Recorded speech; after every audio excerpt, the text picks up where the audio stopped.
क्या आपने अर्तुगरुल गाजी ड्रामा देखा है? अगर आपने देखा है तो आप एक किरदार को बखूबी जानते होंगे और उससे मोहब्बत भी करने लग पड़े होंगे। वो किरदार है बामसी बैरक, जिसे उर्दू ट्रांसलेशन में बाबर के नाम से पुकारा जाता है।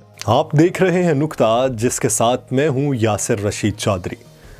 हमारी इस वीडियो को मुकम्मल देखिए। अगर पसंद आए तो हमारे चैनल को सब्सक्राइब कीजिए और बेल आइकन को दबाइए ताकि आपको लम्हा ब लम्हा ऐसी मालूमाती वीडियोस पहुंचती रहें। बसूरत दीगर हमें अपनी राय से आगाह कीजिए।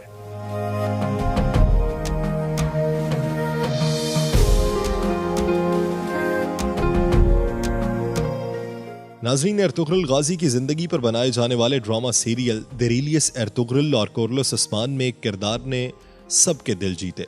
दो तलवारों से दुश्मनों पर आंधी बनकर टूटने वाले बामसी एलब बैरक की बहादुरी तो सबने देखी, लेकिन क्या उस्मानी तारीख में वाकई में कोई ऐसा शख्स था या वो एक अफसानवी किरदार ही था? बामसी बैरक औगोज तुर्कों का एक मशहूर जंगजू था। उसकी जिंदगी के बारे में औगोज तुर्कों की मारूफ किताब देदे कुरकूत में लिखा हुआ है। देदे कुरकूत की कहानियों के मुताबिक बामसी बैरक औगोज शहजादे बेबूरे बे का बेटा था। कदीम रिवायात में है कि एक मर्तबा सब औगोज शहजादे एक जगह इकट्ठे हुए। उनमें बेबूरे बे वाहिद शहजादा था जिसकी कोई औलाद न थी। वो उस मजमे में रो पड़ा कि उसके बाद उसका कबीला तबाह हो जाएगा। उसका ना कोई भाई है ना कोई बेटा। उसकी हालत देखकर सब शहजादों ने अल्लाह से दुआ की कि अल्लाह बेबूरे बे को औलाद नरीना अता करे। इस मौके पर एक और शहजादे बेबेचन ने भी उनसे औलाद की दुआ करवाई। कुछ अरसे बाद दोनों शहजादों को औलाद अता हुई। बेबूरे बे के घर एक बेटा पैदा हुआ, जबकि बेबेचन के घर एक बेटी पैदा हुई। कुछ अरसे बाद बेबूरे बे ने अपने कुछ गुलामों को कुस्तंतुनिया भेजा कि वो उसके बेटे के लिए तहाइफ और दूसरी चीजें लेकर आए। चूंकि सफर ज्यादा था तो उनकी वापसी सालों बाद हुई। वो इंतहाई महंगी अशिया लेकर वापस आ रहे थे।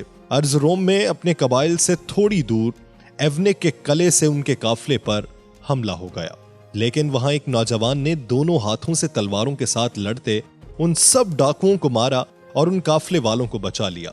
उस नौजवान की महारत देखकर काफले वाले उससे बहुत मरूब हुए। ये नौजवान उनसे रुखसत लेकर कबीले चला गया और अपने बाप के खैमे में जा बैठा। ये काफला जब कबीले पहुंचा तो ताजिर बेबूरे बे के खैमे में गए तो उसी नौजवान को बेबूरे बे के साथ बैठे देखकर उन्होंने उसके हाथ चूमना शुरू कर दिए। उस पर बेबूरे बे ने बरहम होते हुए कहा कि ये कौन सी रिवायत है कि बाप बैठा है और तुम बेटे के हाथ चूम रहे हो? उस पर उन लोगों ने काफले पर हमले की तमाम सूरत हाल बताई और बताया कि कैसे इस लड़के ने उन डाकुओं से बचाया। उसका बाप बहुत खुश हुआ। तब तक उसने अपने बेटे का कोई नाम नहीं रखा था। उन काफले वालों ने दुश्मनों के सर उड़ाने की वजह से उसे बामसी बैरक कहा, जिसके बाद यही उसका नाम पड़ गया। बामसी बैरक ने जनूबी कफकाज से लेकर अनातोलिया तक बहुत सी लड़ाइयां लड़ी। वो बहादुर होने के साथ साथ इंतहाई नरम दिल और मजाहिया शख्स था। उसकी शादी बेबेचन की बेटी बानू चेचक से हुई, जो कि उसी की तरह औगोज शहजादों की दुआओं के बायस पैदा हुई थी। तारीखी तुर्क किताबों में इन दोनों को औगोज के करिश्माती बच्चे तस्वुर किया जाता था। शादी की रात ही उसके खैमे पर हमला हुआ और उसे औनेक कले में कैद कर लिया गया। बामसी बैरक 16 साल उस कले की जेल में कैद रहा। कुछ लोग कहते हैं कि कले में एक शहजादी ने उसे भागने में मदद की और उसे जेल से भगा दिया, जबकि चंद लोगों का यह कहना है कि उस कले की शहजादी, जिसका नाम हेलेना बताया गया है, उसकी मोहब्बत में गिरफ्तार हो गई और उसे लेकर वहां से भाग गई और बाद में उससे उसकी शादी हो गई। देरीलियस अर्तुगरुल में भी दिखाया गया है कि उसको हेलेना नामी शहजादी पसंद आ जाती है, जिससे वो शादी कर लेता है।